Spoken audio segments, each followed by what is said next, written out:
Okay, so just hold on, let me get this straight here. Last year, right, I literally caught myself saying a word I had never used in my entire life. And the wild part, I didn't even notice it. Like, at all. Not until my mum pointed it out. So I'm on the phone with her, just chatting about my week, right? Totally normal. And she goes, "Since when do you say low-key after every sentence?" And I just froze. Like, wait, what? Because she was absolutely right. I had somehow picked up this word, this exact little phrasing from my closest friend. And I never chose to, I never practiced it, nothing. It just slipped into my brain. So then I start paying attention. And dude, what I found, it messed with me. Because it wasn't just the word, it was the way I laughed. The music I suddenly liked, opinion about stuff I had literally never cared about before. I was becoming my friends. Like, slowly, quietly, without even asking myself if I wanted to. And here's the craziest part: science says that's totally normal. And also, like, low-key terrifying. Okay, so this was like in the 1990s, right? And it's in Italy, yeah? And these scientists, they're just studying monkeys, just doing normal sciencey stuff. And then, wait, they accidentally discover something that basically rewrites how we understand the brain, like totally by accident. So they find these things called mirror neurons. And this is the wild part. Okay, just want to make sure I'm getting this right. These neurons fire when you do something, but they also fire when you just watch someone else do it. So your brain is basically going, yeah, we're doing that too, even though you're literally just sitting there. Like if you watch someone pick up a coffee mug boom, your brain lights up like you're picking it up, which is kind of crazy. And then you take that and apply it to actual people, like your friends, right? And every day you're just watching them, how they move, how they talk, how they react to stuff. And your brain is just quietly in the background, like taking notes, mapping everything, filing it all away.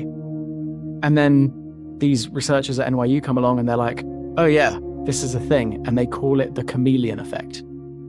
It's this unconscious tendency to mimic people's posture and mannerisms and speech patterns. And here's the twist, just want to be clear on this. The more you like someone, the more you mimic them. Your brain is literally trying to close the distance between you and the people you care about. And it's not like a weakness or anything. It's super old wiring, like ancient tribal stuff. Mimicry meant trust. It meant, hey, I'm one. Okay, so hang on. This is interesting. There was this phase in my life, and I'm trying to get this straight, where I was fully convinced I'd suddenly become a morning person. Like I'm talking 6 a.m. wake-ups, journaling, going for walks, the whole thing. And I remember thinking, oh wow, okay, I've unlocked like a new version of myself here. And then, right, that friend moves cities, just gone. And within, 3 weeks, I'm back to sleeping in, no alarm, no journaling, no walks, nothing. And I'm sitting there going, okay, wait, was any of that actually me? Or was I just, caught in someone else's orbit so tightly that their routine kind of pulled me in by gravity? And apparently, and this is the wild part, researchers literally have a name for this. Behavioral contagion, like a habit virus. And there's this Harvard study, massive, like over 12,000 people, showing if your close friend becomes obese, your own risk shoots up by 57%. If they quit smoking, you're more likely to quit. If they're happy, you get happier too, and it spreads out 3 degrees. Which is, that's insane, right? So basically, we're not as self-authored as we think we are. The music I started listening to, yeah, friend group. The way I started eating, literally just copying whoever I was sitting with at lunch. Even my opinions, movies, politics, what counts as a good life, all these fingerprints that weren't actually mine. And honestly, yeah, that realization felt a bit uncomfortable. But also, and this is the part that kind of surprised me, it ended up being the start of something pretty useful. Okay, so just think about this for a second, right? Jim Rohn said, you're the average of the 5 people you spend the most time with, yeah? But I'm kind of thinking that might actually be a bit too optimistic. Like, it's not really an average, it's more like an absorption, you know? So picture it like this. You don't like collect the best traits of 5 people and mash them together into some neat little blend. No, what actually happens is you get this constant, low-level, almost invisible exposure to their patterns, their anxieties, their energy, their ambition, or like the complete lack of it. Those are the things that just quietly seep into you the most. And I had this season, right, where my closest circle was just stuck. Not bad people at all, actually great people, but super comfortable.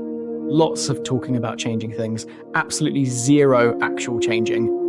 And then I caught myself doing the exact same thing, and I was like, wait, hang on. Why am I suddenly like this? My mirror neurons were doing their job perfectly, right? Just reflecting back exactly what they were seeing, basically stagnation, pretending to be contentment. And there's this thing in psychology, social identity theory. Yeah, it's the idea that a big chunk of who you think you are comes from the groups you belong to. So it's not just that you have a group, you kind of become it. And the scariest part?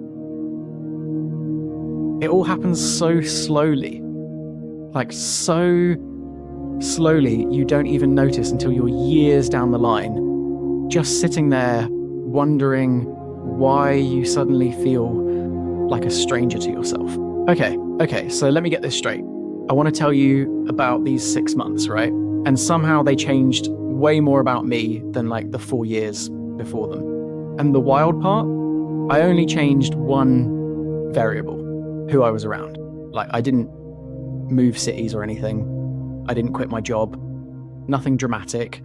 I just intentionally started hanging out more with people who were actually doing the stuff I wanted to do, people who were building things, creating things, reading weird books, thinking in ways that kind of made me go, wait, what?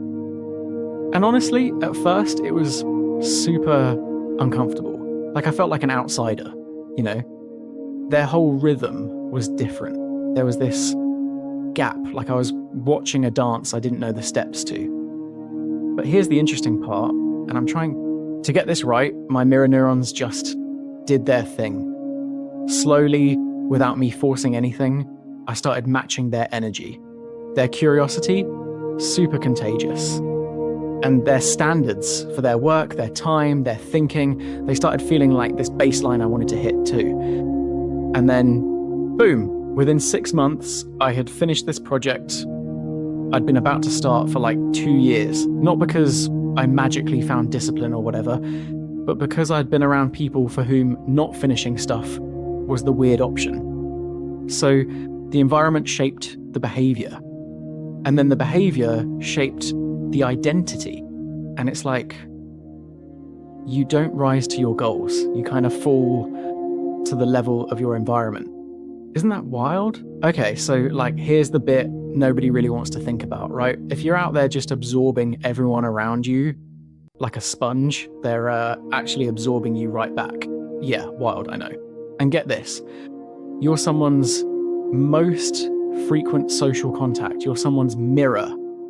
Your energy, your habits, the way you deal with stress or chase dreams or even just like give up sometimes, all of that is kind of just quietly downloading into the people who love you, like without anyone even noticing. That's a lot. That's a lot of responsibility. But wait, I don't mean that in a paranoid way or anything. I'm not trying to freak you out. I'm saying it because there's actually something really beautiful in that.